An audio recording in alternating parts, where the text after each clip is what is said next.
The bar was dark and quiet, exactly how Jake Morrison liked it. He sat alone at the corner table, a glass of whiskey in his right hand. His left hand, the prosthetic one, rested on the table. It was a nice piece of military hardware, all sleek metal and advanced technology. It worked better than his original hand had, but Jake still missed the real thing sometimes. On the wall screen, news anchors were talking about the upcoming Summit of Unity. One of them, a man with perfect hair and an expensive suit, was shaking his head. "I still say it is foolish," the anchor declared. "Earth looks weak without military representation at such an important gathering. Every other civilization brings their best generals and admirals. Why should we be different?" Jake took a sip of his whiskey and almost laughed. If only they knew, he thought. "You disagree with him?" Jake turned to see a young woman standing next to his table. She was maybe 30 years old, with short dark hair and intelligent eyes. Behind her ear, he could see a neural recorder, the kind reporters used. "Lauren Price, Galactic News Network," she said, showing him her press badge. "I saw you react to the commentary. Mind if I ask why?" Jake studied her for a moment. "You recording right now?" Lauren hesitated, then reached up and tapped the device behind her ear. A small light turned from green to red. "Off the record," she confirmed. Jake gestured to the empty chair across from him. "Have a seat." She sat down, pulling out a regular notepad and pen. Old-fashioned, but it meant she was serious about the off-the-record part. Electronic devices could be hacked. Paper was harder to steal. "I was at the Battle of Kepler Station," Jake began. His voice was quiet, but there was something in it that made Lauren lean forward to hear better. 5 years ago. The border dispute with the Krell Confederacy. You remember it?" "Of course," Lauren said. "Earth's first major fleet engagement. We were outnumbered badly, but we won. 8-1, Jake said. They brought 160 ships. We had 20. Standard engagement by galactic standards. The bigger fleet usually wins." He took another sip. "The Krell thought it would be easy." Lauren was writing quickly. "What happened?" "The Krell brought their best," Jake continued. "These were not rookies. These were ships that had conquered 17 systems. The commanders had hundreds of years of experience between them. They had never lost a major battle. Not once." He stared into his glass, remembering. "They saw us as primitives. Humans with stolen alien technology, playing at being a spacefaring civilization. They figured they would crush us, take what they wanted, and we would accept it because we were new and weak." "But that is not what happened," Lauren prompted. "The battle lasted 6 hours, Jake said. When it was over, the Krell had lost 96 ships, more than half their fleet. We lost 2 ships, and both of those crews survived. The Krell retreated and never came back to that sector." Lauren nodded. She knew this part. It was in all the history books. "Earth's great victory," she said. "That is what everyone thinks," Jake agreed. "But the victory is not the important part. What happened after that is what matters. That is what changed everything." He looked at her directly. The Krell fleet commander was named Admiral Vexel. He was 240 years old. He had fought in over 200 engagements for various empires and governments. He had medals and honors from 5 different civilizations. He was considered one of the greatest tactical minds in the galaxy. "I have heard of him," Lauren said. "Vexel survived the battle," Jake continued. "His flagship was damaged but functional. 2 months later, there was a prisoner exchange. We had captured some of his crew, and they had a few of ours. Standard diplomatic procedure. The exchange was supposed to be simple." Jake finished his whiskey and signaled the bartender for another. "The Krell sent Vexel to represent them. We sent Colonel Hayes, who had commanded our defense at Kepler Station. The meeting was supposed to last a few hours. Routine negotiation, exchange prisoners, everyone goes home. What went wrong? Vexel took one look at Hayes and requested a recess," Jake said. "He said he needed to review some documents." Hayes agreed. 20 minutes later, Krell staff came running out saying their admiral was having some kind of medical emergency. Lauren stopped writing. "What kind of emergency?" "Psychological breakdown," Jake said bluntly. "Complete mental collapse." He was screaming about how humans fight, how we treat battle like it is personal, how we study our enemies like we are trying to understand everything about them, how we adapt and change and never stop until we win completely. The bartender brought Jake's second whiskey. He nodded his thanks and took a sip before continuing. "They had to sedate Vexel," Jake said. "They took him back to his ship and then to a Krell medical facility. He refused to ever be in the same room as a human military officer again. Eventually, he retired early. A 200-year career ended because he spent 6 hours fighting humans and 20 minutes talking to one of our colonels. Lauren was staring at him. I never heard about this. Because Earth's government classified it immediately, Jake explained. Buried it deep. Said it was a matter of diplomatic sensitivity. But it was not an isolated incident. It kept happening. What do you mean? Every alien commander who faced human forces in real combat had similar reactions afterward, Jake said. Not all as severe as Vexil, but all of them were affected. General Thexus of the Vrex spent 3 months in psychological therapy after the frontier skirmish. Commander Prol of Mordian requested early retirement after the asteroid belt incident. The pattern was clear. Lauren had stopped taking notes. She was just listening now, trying to understand. Most species in the galaxy, Jake explained, they have been fighting wars for thousands of years. They have traditions. They have rules. They have a whole culture around warfare. It is honorable. It is regulated. There are things you do and things you do not do. Everyone understands the system. He leaned forward. Humans are new. We have only been fighting in space for about 70 years. We had no traditions to follow, no ancient rules to guide us. So we approached warfare like we approach everything else, like a problem to be solved. I do not understand, Lauren admitted. We studied it, Jake said simply. We studied warfare like scientists study a disease. We analyzed everything. Every battle, every tactic, every decision. What worked? What did not? Why? We tested ideas. We adapted constantly. We threw out anything that did not help us win. He held up his prosthetic hand. Lost this hand at Kepler Station. You know what the first thing I did after getting out of medical was? I filed a report on what went wrong. Not to blame anyone, but to understand. So the next person would not lose their hand the same way. That is how humans think about warfare. And that scares the aliens, Lauren said slowly, beginning to understand. Terrifies them, Jake corrected. Because when you sit across from a human soldier, you are not sitting across from a warrior. You are sitting across from someone who has studied you, who understands your culture, your tactics, your traditions, someone who has figured out how to turn your strengths into weaknesses, someone who will not stop adapting until they find a way to win. He finished his second whiskey. Most species fight to achieve objectives. Take this territory. Protect this resource. Eliminate this threat. They have clear, defined goals, and they fight until those goals are met or it becomes too costly to continue. And humans? Humans fight to win, absolutely, Jake said. We do not just want to achieve the objective. We want to make sure the enemy cannot threaten us again. We want to understand them so completely that if we ever fight again, we will win even faster. It is not cruelty. It is just how we think. Lauren sat back in her chair, processing this. So that is why we do not send military to peace summits. That is exactly why, Jake confirmed. After the Vexil incident, Earth's government did a study. They brought in psychologists, military historians, and xenobiologists. The conclusion was clear. When alien commanders interact with human military personnel, especially in negotiations, it triggers a primal fear response. They realize humans view warfare completely differently than they do, and it breaks them. That is insane, Lauren whispered. That is reality, Jake said. So now we send diplomats who used to be military. Veterans who understand warfare but are not actively engaged in it anymore. People who can think strategically without radiating that predatory focus that active soldiers have. He stood up, leaving payment for his drinks on the table. That anchor on the news thinks we look weak. Truth is, we are hiding our strength because displaying it makes peace impossible. The galaxy is not ready to sit across from human soldiers and feel comfortable. Maybe they never will be. Lauren watched him walk toward the door. Jake, she called after him.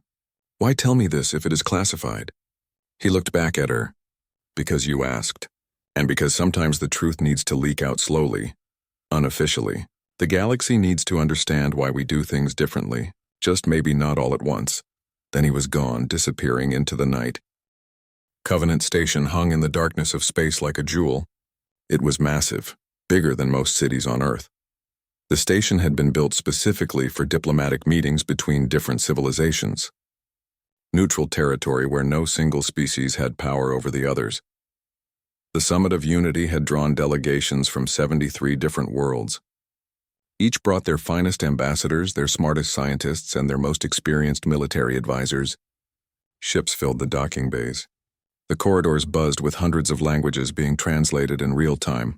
Earth's ship arrived exactly on schedule. It was a small vessel, modest compared to the grand cruisers and ceremonial ships other civilizations had sent. When the airlock opened, only 4 humans stepped out. Ambassador Kelvin walked first, dressed in a simple gray suit. Behind him came Marcus Flynn, his aide, carrying a datapad. Then Dr. Lisa Grant, a xenobiologist who specialized in alien cultures. Finally, Peter Hughes, Earth's cultural specialist. 4 people in normal clothes, looking like academics going to a conference. Commander Xyloth of the Vrex watched their arrival from an observation deck. His crystalline body shifted colors, showing his disdain. 4 civilians, he said to his aide. Earth sends 4 civilians to a summit that will determine military patrol rights in disputed sectors. Unbelievable. What Xyloth did not know, what no one knew, was that Marcus Flynn had spent 8 years in Earth's naval intelligence before becoming a diplomat. Lisa Grant had been a combat medic in the Marine Corps, serving 3 tours in dangerous territories. Peter Hughes had taught psychological operations at West Point, Earth's most prestigious military academy. And Kelvin himself had commanded a destroyer group for 6 years before entering politics. They were not civilians. They were soldiers who had learned to speak the language of peace. But they wore no uniforms, carried no ranks, and officially had no military affiliation. That was the point. The opening ceremonies were grand. 73 worlds presented their positions on everything from territorial disputes to resource allocation. Military commanders from dozens of species sat in advisory roles behind their diplomatic leaders, wearing their medals and uniforms with pride. Earth's delegation sat quietly in their simple chairs, watching, listening, and taking careful notes. They did not make grand speeches. They did not try to dominate the conversation. They were just there, participating but not pushing. On the second day of the summit, the real negotiations began. The conference broke into smaller groups to discuss specific issues: trade routes, defense agreements, responses to piracy. Each group had representatives from multiple worlds, and each world brought their military advisors to explain technical capabilities. Except Earth. Marcus sat in one discussion group, his datapad in front of him. He was listening to a debate about defensive patrol patterns when the Mordian representative turned to him. "Mr. Flynn, Earth has colonies in this sector. What patrol frequency can your fleet maintain?" the Mordian asked. Marcus consulted his datapad briefly. Earth can commit 8 patrol vessels on a rotating schedule, providing coverage every 48 hours with emergency response capability within 6 hours. The Krell military advisor, a large creature with dark scales, made a dismissive sound. 48 hours? That is inadequate. Raiders can attack and disappear in half that time. Your forces are too slow. Our response time accounts for the reality of distance and physics, Marcus replied calmly. We prioritize rapid response to actual threats over constant patrols that waste resources. That is not how proper military coverage works, the Krell insisted. Marcus looked at him directly. With respect, Commander, that is exactly how Earth's military coverage works. We have analyzed raider patterns extensively. Most attacks last between 2 and 4 hours. A patrol passing every 48 hours provides minimal deterrent value. However, a rapid response force that can arrive during an attack provides maximum deterrent value because raiders know they will face combat, not just the chance of detection. The room went quiet. What Marcus had just described was not basic military strategy. It was advanced tactical analysis based on detailed study of enemy behavior. It was the kind of thinking that required years of military experience. The Krell advisor stared at Marcus. You speak like someone with military training. I read extensively, Marcus said with a pleasant smile. Earth takes security seriously, so our diplomats study military matters to make informed decisions. It was technically true. It just left out the part where Marcus had spent nearly a decade in naval intelligence analyzing exactly these kinds of tactical situations. In another conference room, Lisa was discussing medical protocols for responding to attacks on civilian stations. The Vrex representative was explaining their traditional approach, which involved honor guards and ritual responses. What about immediate triage? Lisa asked. If a station is breached and civilians are injured, response time is critical. Our medical teams arrive after the honor guard secures the area, the Virex explained. It is protocol. Protocol that costs lives, Lisa said gently. A person with arterial bleeding has about 4 minutes before irreversible damage occurs. If your honor guard takes 10 minutes to secure an area, you lose patients who could have been saved. The Vrex looked uncomfortable. You sound very familiar with combat medicine. I have studied trauma care extensively, Lisa replied, which was true. She just did not mention that she had studied it while treating wounded Marines under fire in 3 different combat zones. Meanwhile, Peter was in a discussion about psychological warfare and propaganda. The Mordian military psychologist was explaining traditional methods of demoralizing enemies through displays of strength. Peter listened politely, then said, "But does not that approach often backfire? When you display overwhelming strength, some enemies dig in deeper because they feel they have nothing to lose. Whereas if you understand their cultural values and appeal to those, you can achieve surrender without the cost of battle. That requires deep understanding of enemy culture," the Mordian psychologist said. "Such understanding takes years to develop. Earth invests heavily in xenological studies," Peter said. "We believe understanding others is key to peaceful coexistence." Again, technically true. He did not mention that he had taught military cadets how to analyze alien psychology, specifically to predict enemy behavior in combat situations. The pattern repeated throughout the first 2 days. Earth's delegation demonstrated extensive knowledge of military strategy, tactics, and psychology. But they always framed it as academic interest or diplomatic preparation. Never as actual military experience. On the evening of the second day, Kelvin met with his team in their quarters. "We are walking a fine line," he said. "Marcus, that explanation about patrol patterns was very tactical. The Krell needed to understand our reasoning," Marcus defended. "Otherwise they think we are just being cheap or lazy." "I know," Kelvin agreed.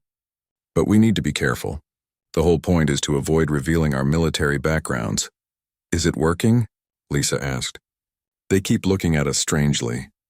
"They are suspicious," Peter confirmed. "They know something is different about us, but they cannot quite figure out what." Kelvin nodded. "Good, let them wonder. As long as they do not confirm we are veterans, we are fine. We can be knowledgeable civilians. Just not obviously military personnel." On the third day, the Krell Confederacy made a proposal that changed everything. Admiral Rexus, their senior military advisor, stood before the General Assembly. "Honored delegates," he began, "the Krell Confederacy proposes a joint military exercise. A simulation where multiple fleets coordinate against a theoretical threat. This will demonstrate our ability to work together and build trust between our forces." Murmurs of approval filled the room. Several delegations immediately began discussing logistics. "Earth," the council moderator said, "will your delegation participate in this exercise?" All eyes turned to Kelvin. He stood slowly, feeling the weight of the moment. "Earth appreciates the invitation," he said carefully. "But we must respectfully decline. We believe resources would be better spent on the trade negotiations. Building economic ties creates lasting peace more effectively than military exercises." Admiral Rexus's expression was hard to read. His species had facial features that did not quite match human emotions, but his tone carried an edge that everyone could understand. "Is Earth afraid to demonstrate their military capability alongside the established powers?" he asked. The room went silent. It was a challenge. A direct, deliberate challenge designed to provoke a response. Marcus leaned close to Kelvin and whispered quickly. Kelvin listened, nodded slightly, then addressed the room again. "Not afraid, Admiral," Kelvin said smoothly. "Simply aware that military exercises at peace summits rarely end with increased understanding. They become competitions, and competitions breed resentment rather than cooperation." Ambassador Thane of the Mordian Empire stood. "Wise words," he said, clearly trying to diffuse the tension. "Perhaps we should return to the agenda items." But the damage was done. Around the room, delegates were whispering to each other. Some looked at Earth's delegation with what might have been pity. Others seemed to be reconsidering their estimation of human capabilities. The Krell thought they had won a political victory. The blue light filled the center of the Great Hall. Ambassador Kelvin watched as the holographic message appeared in front of him. All around the massive room, representatives from 47 different worlds sat in their special seats. Each alien species looked different, Some had scales, others had fur, and some seemed to be made of crystal or light itself. Kelvin stood up from his chair. He was a tall man with gray hair and calm eyes. He had done this many times before, but today felt different. Today, Earth was being invited to something special. The Summit of Unity was the biggest peace gathering in the galaxy. Every major civilization would be there. He adjusted his tie and walked to the speaking platform. Hundreds of alien eyes turned to watch him. Some of those eyes were large and round. Others were small and sharp. A few species did not have eyes at all, but Kelvin could feel them watching him in their own ways. "Thank you for your patience," Kelvin said. His voice was clear and strong. "Earth accepts the invitation to attend the Summit of Unity on Covenant Station." A wave of approval moved through the crowd. Many aliens made sounds of happiness in their own languages. The translator devices everyone wore turned those sounds into words Kelvin could understand. Then a tall creature stood up. It looked like it was made of blue crystal that glowed from inside. This was the Vrex delegate. The Vrex were known across the galaxy as great warriors and even better strategists. "And your military delegation?" the Vrex asked. Its voice sounded like wind chimes. "Surely Earth will bring its defense commanders as the other worlds have done." Kelvin had been waiting for this question. He smiled politely. "Earth will send diplomatic representatives only. We find that military presence at peace talks sends the wrong message." The room exploded with confused sounds. Aliens turned to each other, speaking rapidly. Some looked shocked. Others looked confused. A few seemed almost insulted. For the past 300 years, every peace summit had included military advisors. It was tradition. It was protocol. It was just how things were done. The military people did not make the final decisions, but they were always there. They advised. They explained capabilities. They helped their leaders understand what was possible and what was not. But Earth was saying no. Counselor Thane stood up. He was from the Mordian Empire, one of the oldest civilizations in the galaxy. His people looked almost human, except their skin was dark purple and they had 4 arms instead of 2. "Ambassador Kelvin," Thane said carefully, "with all due respect, every civilization brings military counsel to peace negotiations. How else can you understand capabilities, limitations, and strategic concerns? How can you make informed decisions about defense agreements without military expertise?" Kelvin had prepared for this too. "We prefer a different approach," he replied calmly. "Our diplomats are fully briefed and authorized to make decisions without military oversight. We believe this creates a more peaceful atmosphere for discussion." It sounded good. It sounded reasonable. But it was not the real reason. What Kelvin could not say, what he was not allowed to say, was the truth. Earth's government had learned something important over the past few years. They had learned what happened when human soldiers sat in a room with alien military commanders. They had learned what happened when aliens who had never fought humans actually met human military officers. It was not pretty. The summit was scheduled for 3 weeks from that day. Earth would send its delegation. There would be politicians like Kelvin. There would be scientists who understood alien technology. There would be cultural ambassadors who had studied alien societies. But there would not be a single soldier. Not one military officer. Not even security guards in uniform. The other civilizations did not understand. They thought Earth was being naive.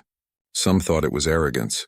A few whispered that humans must be cowards who were afraid their military would not measure up to the great warrior races of the galaxy. They had no idea how wrong they were. The Vrex delegate made a sound like crystal breaking. "This is highly unusual," it said. "Are you certain this is wise? The summit will discuss military patrol routes, defense treaties, and response protocols for pirate activity. These are military matters. Our diplomats are well trained," Kelvin assured the room. "We have full confidence in their ability to represent Earth's interests." Another alien stood. This one was short and covered in orange fur. "Perhaps Earth's military is not experienced enough for such high-level discussions?" It suggested, trying to sound polite but clearly implying Earth's forces were inferior. Kelvin's smile did not change, but his eyes got a little colder. "Earth's military is quite experienced. We simply believe that peace is best discussed by those whose primary mission is peace, not war." It was a diplomatic answer. It gave nothing away. The session continued for another hour. Various delegates asked similar questions in different ways. Each time, Kelvin gave calm, reasonable answers that said nothing important. He was good at his job. Finally, the council moderator, an ancient being whose species had been traveling space for 10,000 years, ended the session. Earth's decision is noted. We look forward to welcoming your delegation to Covenant Station in 3 weeks. As the meeting broke up, aliens gathered in small groups, talking among themselves. Kelvin could see them glancing at him. He knew what they were thinking. They thought Earth was making a mistake. They thought humans did not understand how the galaxy worked. Let them think that, Kelvin thought to himself. Better that than the alternative. He gathered his papers and prepared to leave. His aide, a young woman named Sophie, came up beside him. "Do you think they suspect?" Sophie asked quietly. Kelvin shook his head. "They have no idea. And it is better that way. For everyone. The real reason would scare them," Sophie said. "Terrify them," Kelvin corrected. "Which is exactly why we keep it classified." They walked out of the Great Hall together. Behind them, the aliens continued their discussions, confident in their understanding of the young human civilization. None of them knew the truth. None of them understood why Earth really kept its military away from peace summits, and if Earth's government had its way, none of them ever would. The truth was too disturbing, too frightening, too likely to destroy the fragile peace that humanity had worked so hard to build with its new galactic neighbors. Earth's military was not absent because they were weak or inexperienced or afraid. Earth's military was absent because when alien commanders actually met them, when they actually understood how humans thought about warfare, those alien commanders had psychological breakdowns. But that was a story for another time. For now, Kelvin had a summit to prepare for, and he had to make sure Earth sent the right people. People who understood war but were no longer warriors.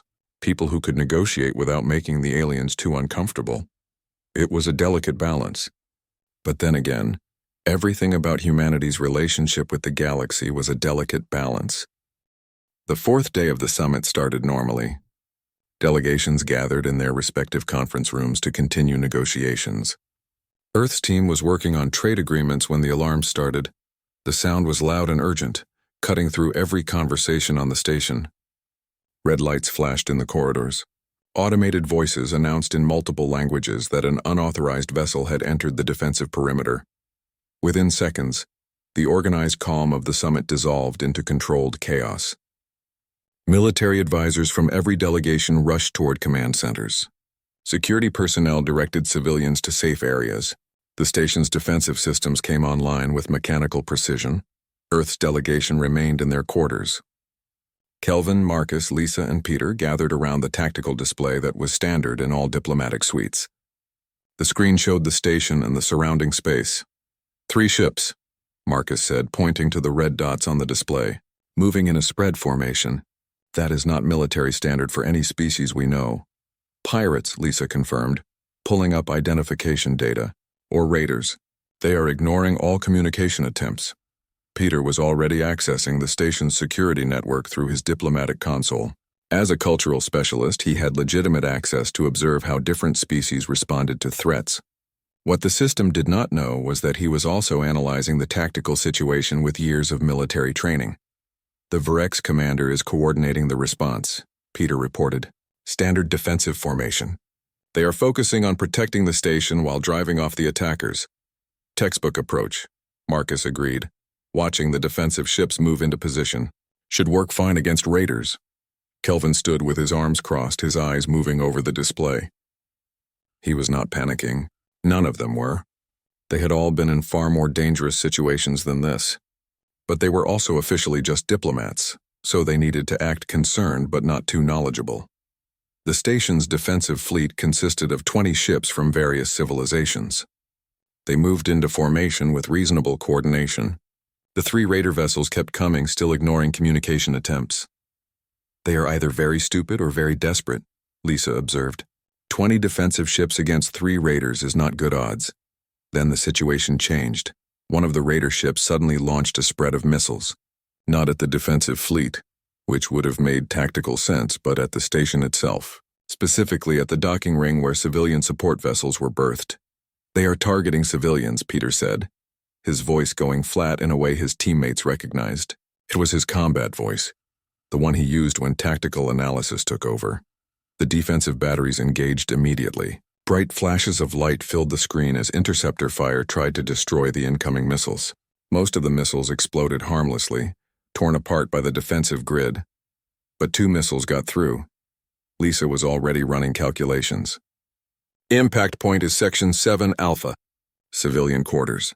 Support staff for the various delegations. Evacuation will not complete in time. Marcus was on his feet before anyone could speak. His hands moved across his console with practiced speed, entering commands he had memorized years ago but never expected to use at a diplomatic summit. Marcus. No, Kelvin said quietly. People will die, Marcus replied without looking up. I can help, he hit the final command. On the station's command deck, Commander Xyloth of the Vrex stared in confusion as his tactical display showed an incoming transmission with Earth diplomatic encryption. Station Command. This is Marcus Flynn from the Earth delegation. Authorization code Delta 77 Bravo. I'm requesting emergency advisory override. Xyloth looked at his communications officer, who confirmed the transmission was legitimate. What is the nature of your emergency, Mr. Flynn? You have 2 missiles inbound to Section 7 Alpha, Marcus said, his voice calm and precise.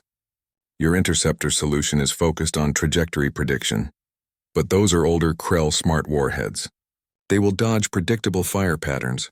How do you know this? Xyloth demanded. I can explain later or I can help now, Marcus said flatly. Your choice, Commander, but you have about 90 seconds. Admiral Rexus, who was also in the command center, spoke up. He is right about the warhead type. I can see it from the flight profile. Xyloth made a decision that would later be studied in military academies across the galaxy. What do you need? Patch me through to your fire control system, Marcus said. I can plot an intercept solution. Doing it now, Xyloth confirmed. In Earth's quarters, Marcus's screen changed to show weapons control interfaces. His fingers moved quickly, pulling up trajectory data, calculating vectors and analyzing the missile's likely evasion patterns. Target intercept coordinates to my mark, Marcus said. Fire pattern Echo 37. The Vrex weapons officer looked confused. That pattern is not in our tactical database. It is human doctrine, Marcus explained quickly. The missiles will try to dodge your fire based on predicted patterns. This pattern is unpredictable. It creates overlapping fields of fire that leave no safe path. How can you know this will work? The weapons officer asked. Because I have used it before, Marcus said, then immediately realized what he had just admitted. There was a pause. Then Xyloth's voice came through, sharp with understanding. Execute his pattern, now. The defensive batteries fired in a sequence that looked random to everyone except Marcus. The 2 missiles, following their programmed evasion routines, attempted to dodge the expected intercept vectors. Instead, they flew directly into the unexpected firing solution that Marcus had created. Both warheads detonated harmlessly against the station's shields, far enough from the hull to cause no damage. In the command center, there was a moment of stunned silence. Then Xyloth spoke. Mr. Flynn, that was remarkably precise tactical analysis for a diplomatic aide. Marcus sat back from his console, knowing he had just revealed exactly what Earth had been trying to hide. Commander, I should explain. Yes, Xyloth said coldly. You should. Report to the command center immediately. You as well, Ambassador Kelvin. Kelvin stood, straightening his jacket. Well, he said quietly, that is that. I saved lives, Marcus said defensively. You did, Kelvin agreed. You also just revealed that Earth's civilian diplomats have combat-level tactical training. The secret is out, Lisa looked worried. What happens now? Now we tell them the truth, Kelvin said. The whole truth. Because if we do not, they will assume the worst. Peter nodded. Better they learn it from us than figure it out themselves. The 4 of them left their quarters and headed for the command center. In the corridors, station security was dealing with the aftermath of the attack. The 3 raider ships had been captured or destroyed. Casualties were minimal, largely because Marcus had saved the civilians in Section 7 Alpha, but that heroic action had come at a cost. Earth's policy of hiding military expertise behind diplomatic credentials was over. The galaxy's military commanders now had direct evidence that human diplomats thought like soldiers. When they reached the command center, Kelvin could see at least 30 military advisors from various species. All of them turned to look as Earth's delegation entered. Commander Xyloth stood in the center, his crystalline form reflecting the harsh lights. Ambassador Kelvin, Mr. Flynn, I believe we need to have a conversation about Earth's definition of diplomatic personnel. We do, Kelvin agreed, and you deserve answers. But I would like to request that we have this conversation in a formal session with all delegations present. What we need to tell you affects everyone. Admiral Rexus stepped forward. His expression was difficult to read, but his body language suggested anger mixed with confusion. Your aide executed a tactical maneuver that required expert-level knowledge of weapon systems, missile behavior, and combat strategy. Yet his credentials list him as a diplomatic aide with no military background. His credentials are accurate, Kelvin said carefully, but incomplete. There are things about Earth's diplomatic corps that we have not shared. Not because we wanted to deceive anyone, but because we thought the truth would be problematic. More problematic than what we just witnessed? Xyloth asked. Kelvin looked around at all the alien military commanders staring at him. Yes, he said simply. Much more problematic. But you are right. It is time for honesty.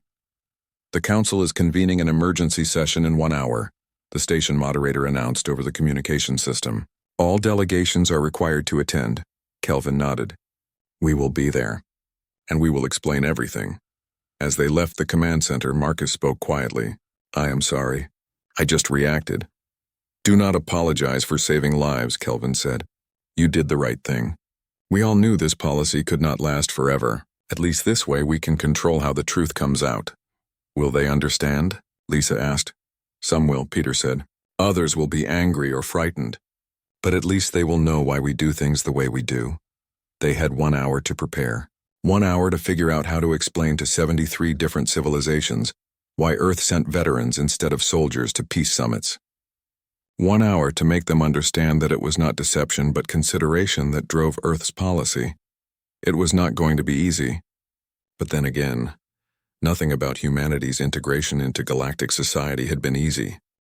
The main council chamber had never been so quiet. Every seat was filled.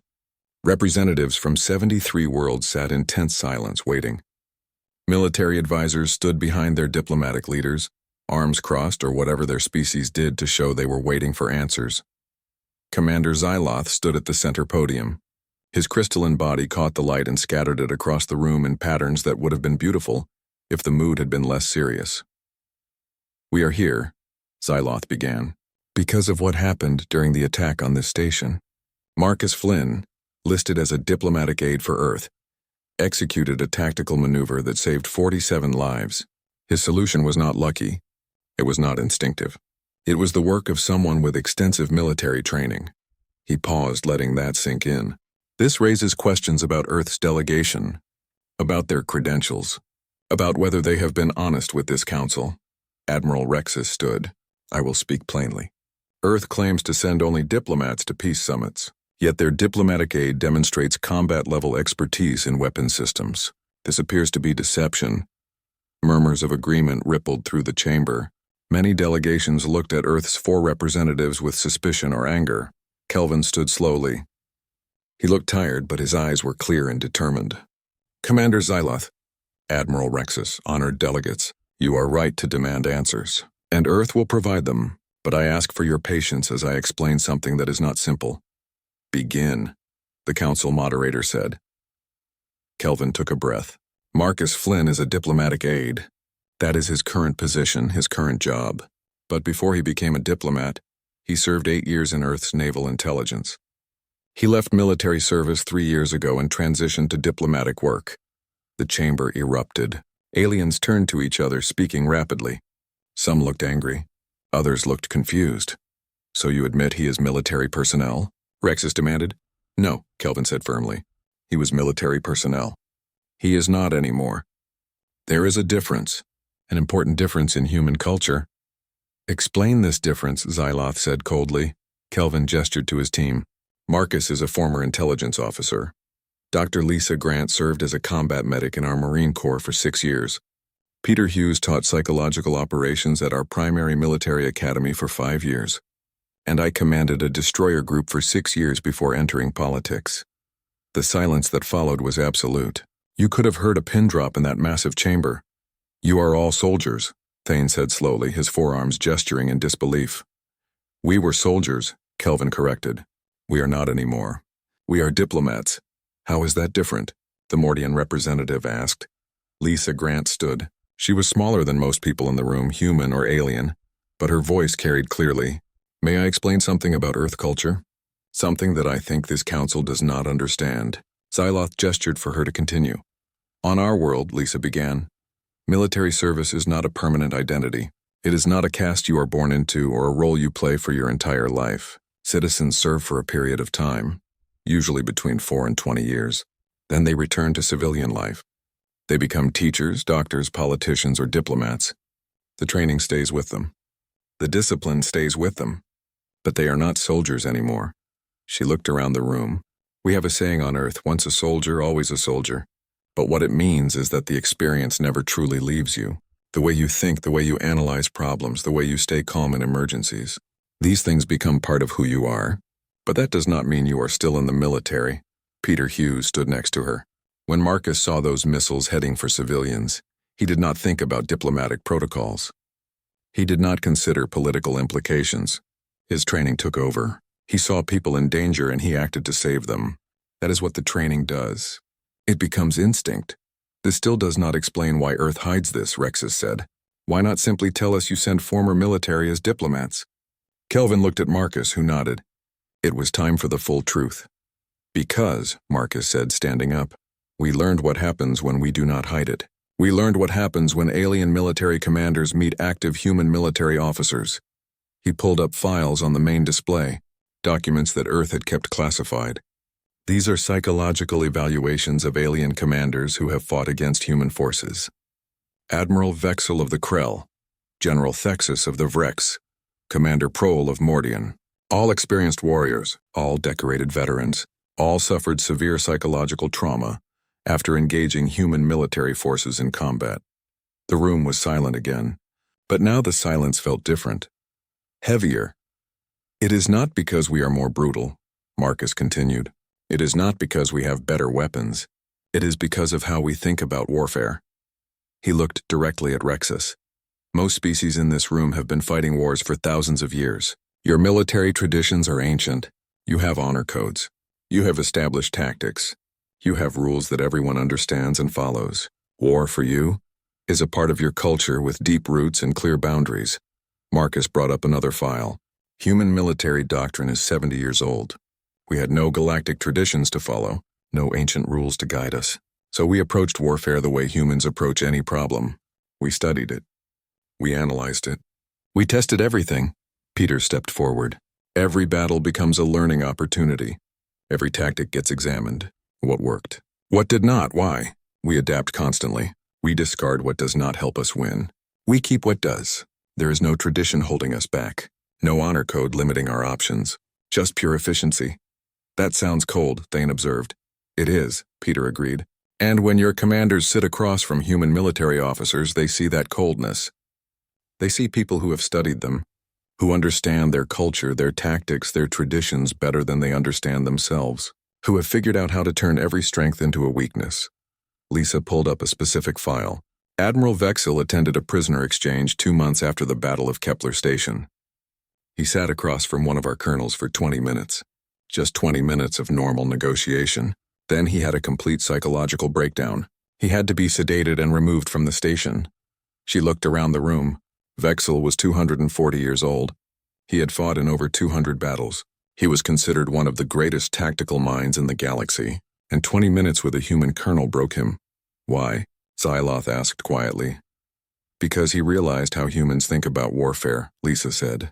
He understood that every engagement with humans is personal for us. Not emotional, but personal in the sense that we study each enemy individually. We learn everything about them. We adapt specifically to counter them, and we never stop until we have completely neutralized the threat. Marcus brought up more files. This kept happening. Every alien commander who fought humans and survived came away traumatized. Not by the fighting itself, but by the realization of how different human military thinking is. So Earth's government commissioned a study. The files showed research reports, psychological analyses, and policy recommendations. The conclusion was clear. Kelvin said, taking over. Exposure to active human military personnel during peace negotiations consistently resulted in psychological distress among alien commanders. They would return to their ships unable to sleep, haunted by the understanding of how humans approach warfare. Some retired early, some needed therapy. All were affected. He looked around the chamber, so Earth made a decision. To preserve productive diplomatic relationships and to avoid causing unnecessary trauma, we would send only veterans to peace summits. People who understand warfare, but are no longer actively engaged in military operations. People who can negotiate in good faith without triggering the fear response that active soldiers seem to provoke. You are saying, Xyloth spoke slowly, processing this, that Earth's military is so psychologically overwhelming that you hide them from us for our mental health? Yes, Kelvin said simply. In the most respectful way possible, yes. The chamber fell into another long silence. Delegates looked at each other. Military advisors shifted uncomfortably. Finally, Ambassador Thane stood. His purple skin seemed darker somehow, and all four of his arms moved in a gesture that humans had learned meant he was thinking hard. This is, he said slowly, the most bizarre and oddly considerate form of deception I have encountered in 300 years of diplomatic service. He paused, and I genuinely do not know how to respond to it. We are not asking for special treatment, Kelvin said. We are simply explaining why our delegations look different from yours. We believe that peace is best negotiated by people who understand war, but are no longer immersed in it. People who can think strategically without the intensity of active military service. And if we demanded that Earth bring active military personnel to future summits? Rexus asked. His tone was not as hostile now. More curious, Marcus answered. Then we would bring them. And within a week, half the military advisors in this room would be requesting psychological counseling. We are not making threats, Admiral. We are trying to protect professional relationships. Another silence. Then Commander Xyloth's form shifted through several colors. Humans had learned this was the Vrex equivalent.